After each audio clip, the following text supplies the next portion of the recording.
So this is the Pipeline Podcast. Today is August 20th, and we got a pretty juicy story for you tonight. So get excited.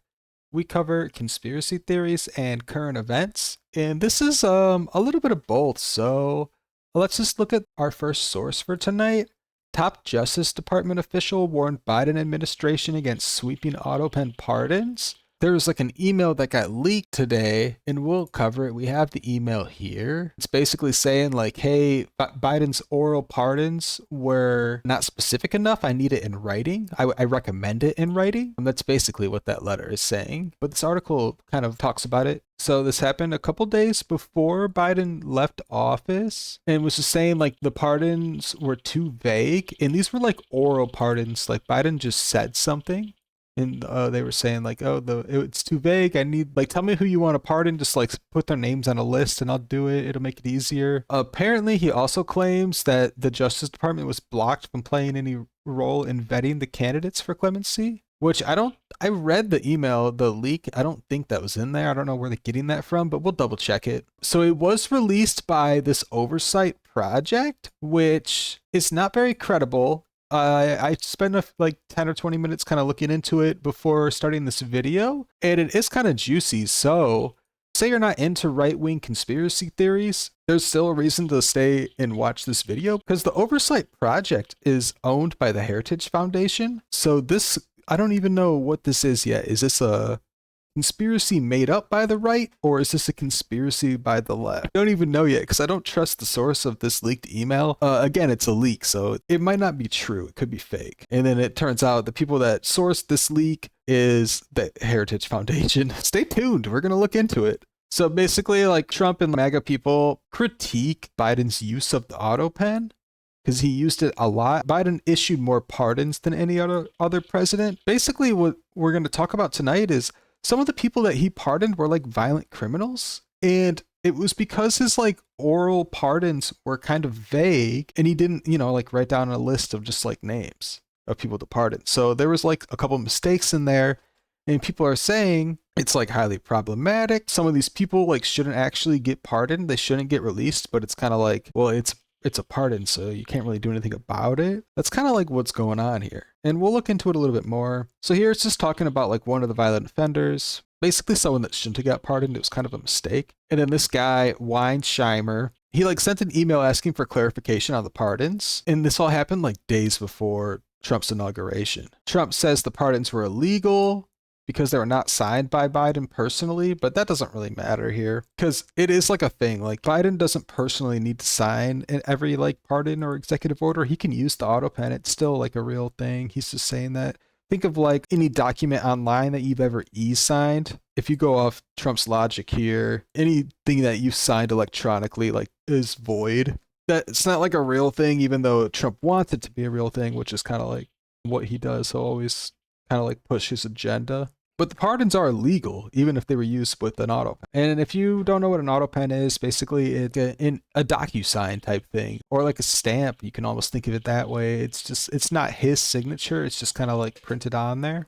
This article claims that Biden denies he was uninvolved. And we have a source on that, and it's kind of stated weird. But basically, Biden did say that he like orally gave permission for those pardons, but that means that he's admitting that he agreed to pardon some of these violent offenders. And you think that might actually be fake because you haven't heard about it in like the news before, but then you look up, there's a New York Times article that they wrote about it. So Biden says he made the clemency decisions that were recorded with Autopen. So it's like a New York Times article where they interviewed Biden, and he basically says, I made every decision. He's saying like, yeah, all those pardons were me. I totally did that.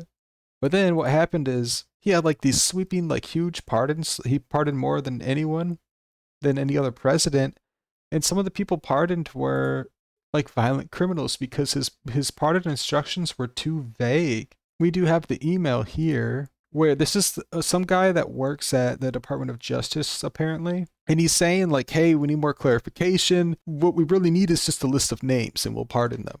That's what we need. And if you look at the date, it's like January 18th. It's like right before Biden leaves office. So it is kind of crazy. And it's not like crazy evidence that there's a huge conspiracy, but this is the problem with it, or what's wrong about it, is that Biden wasn't directly involved with like each individual pardon. So he was giving kind of like blanket pardon orders verbally. And then people have to interpret exactly what he means by that. And when that happens, mistakes happen. So that's kind of like the problem. You might see the topic of this video and think, oh, that is like a super alt-right conspiracy type thing talking about Biden's Autopens.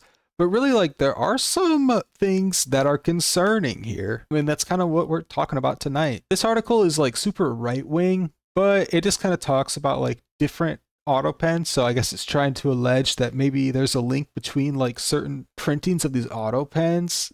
Someone shouldn't have access to one of these Autopens and they were using it for like nefarious purposes. This other fun stuff that he signed off on, allegedly. And then here's the email. So it's this guy, Bradley Weinsheimer. He's sending it to just a bunch of like people. Like it says EOP, WHO.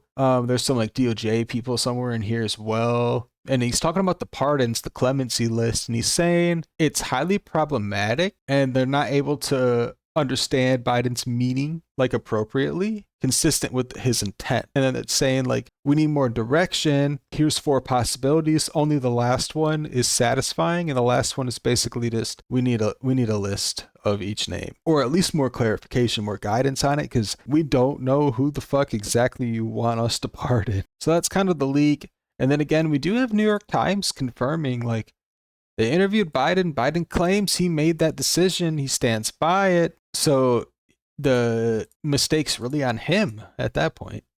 And then we have, this is just like the leak. So this is the Oversight project. We're just going to get into that a little bit. So these are the people that leaked it. They say the documents come from Eagle Ed Martin. I've never really heard of him, but like this is his Twitter here. They're saying the leaks came from this guy. But another thing, the Oversight project is owned by the Heritage Foundation. So it's like, can you even trust this leak? Personally, I trust the Heritage Foundation about as much as I trust WikiLeaks. So it's like, to me, this leak is just as credible as like any of DNC emails that WikiLeaks leaked. I mean, this is literally just a leak. It's not like government fact that this email is even real. And then you look into the source of where this email came from that's starting up all these new rumors for the Biden Autopen. And I'm not even saying the Biden Autopen thing is a right-wing conspiracy that's fake.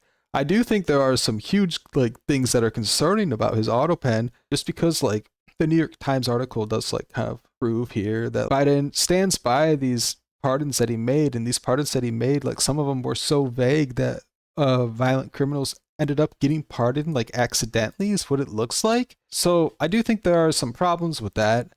But again, this whole leak here, I also think there are problems with this leak. So it might not be credible. The people that leaked it, Heritage Foundation, definitely have the means and motive to stir up a scandal against Biden. I mean, the Oversight project was specifically made to look into Biden's time in office. It was specifically made to look into like fraud and abuse within the Biden administration. And then the owners of the Oversight project are the Heritage Foundation. And it's like, okay, so this could just be like a shit misinformation piece trying to stir up a scandal by like Trump supporters. But it could also be true.